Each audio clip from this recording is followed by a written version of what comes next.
municipal qui a été réalisé au coût de 700 000 est probablement le plus vert au Québec. Un investissement payant puisque la facture de chauffage a fondu de 90 %. Gérard Deltel nous dit pourquoi. Nous sommes au cœur du pays Beauceron et cette humble municipalité de 2400 âmes vient de s'offrir un nouveau garage municipal qui se veut à l'avant-garde en matière d'environnement. En réalité, là, on a pris les grandes théories gonflées à l'hélium qu'on voit dans les programmes gouvernementaux.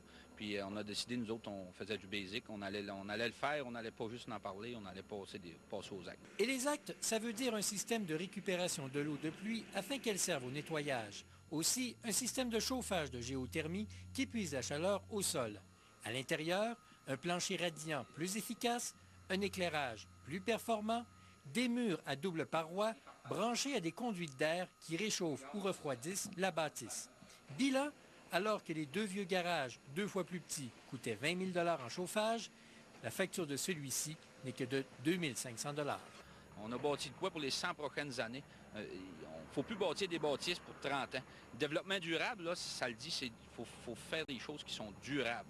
De plus, on a installé des bacs à récupération plus nombreux et un nouveau système de nettoyage des outils et pièces. C'est une solution qui tourne continuellement, puis qui s'évapore avec le temps. Puis c'est des bactéries qu'il y a à l'intérieur, puis ils mangent les gras.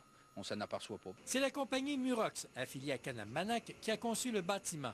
Et tout ça à un prix, 680 000 $, soit 90 000 $ de plus qu'un bâtiment régulier. Puis ça, là, c'est pas juste une dépense, c'est créateur de richesse, puis ça peut devenir même créateur d'emplois. C'est vers ça qu'il faut se retourner. Et le garage municipal n'est qu'un début, car le maire veut prendre ce que l'on appelle l'empreinte environnementale de tout le village. On va cibler des objectifs clairs, puis on va prendre les moyens pour les atteindre. Puis si les moyens n'existent pas, on va regarder ce qui se fait ailleurs.